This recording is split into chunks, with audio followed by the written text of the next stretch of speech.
Video, I do want to correct something that I stated on our previous lesson, and this is a correction for the trigonometric form or complex number lesson.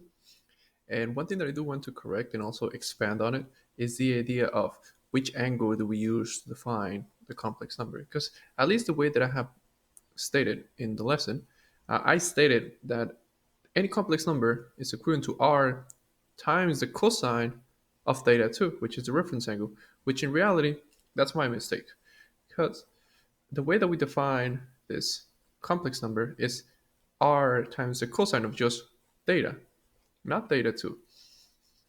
And maybe this is something that you can kind of had you kind of spotted when I was working on this example, because notice that what I use to define this complex number is the actual whole theta, which uh, I just stated here as theta 2 as a mistake when I was explaining the lesson.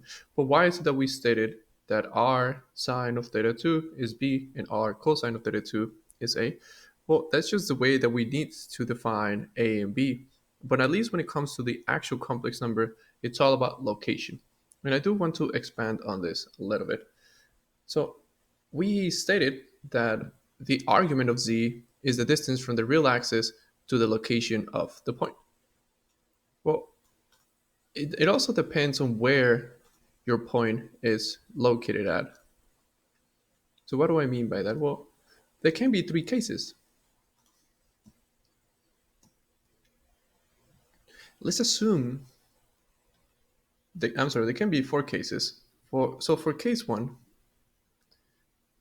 it can be that my complex number it's located on my first quadrant. And if my complex number is located in my first quadrant, then notice that the argument, or theta 2, is equivalent to just theta, because again, theta is pretty much the angular distance. The angular distance, from the real axis to the point, or at least the line that we use to define this point. So note that that distance it's the same if your point is located on the first quadrant. Now, what would happen if my point is located on the second quadrant? Well, that can be seen as case 2. Well, for case 2, let's say that my point is located. Let's say that my point is located on the second quadrant. Well, if my point would be located on the second quadrant,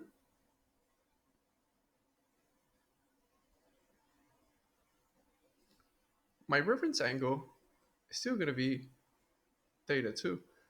But now my angular distance, or my argument, is what we have here in green.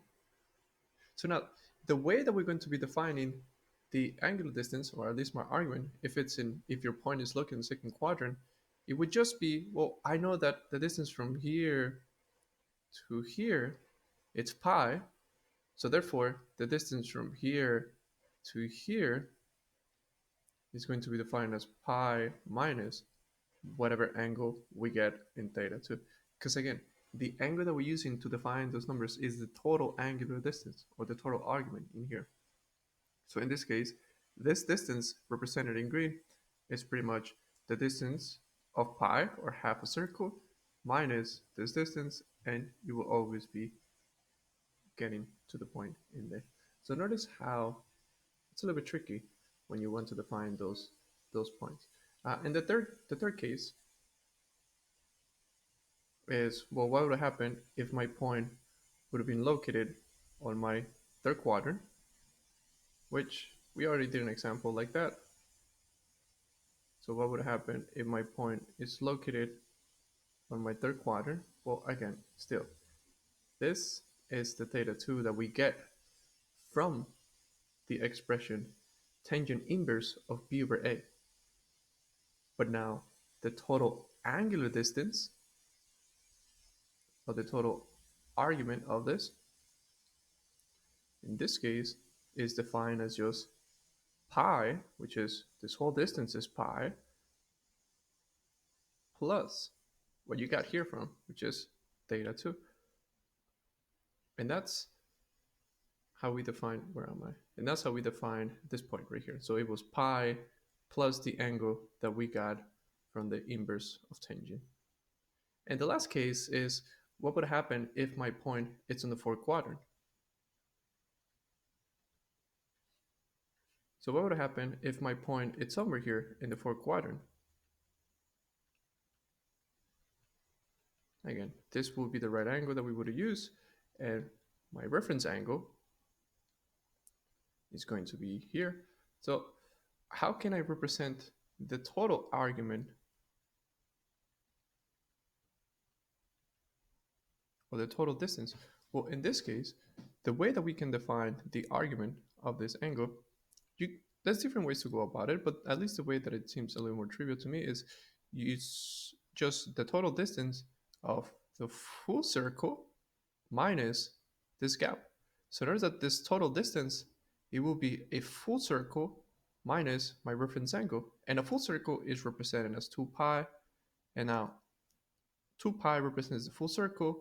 So if I take away if I take away theta 2, then that's just going to be right here. So 2 pi minus theta 2, that will be right here.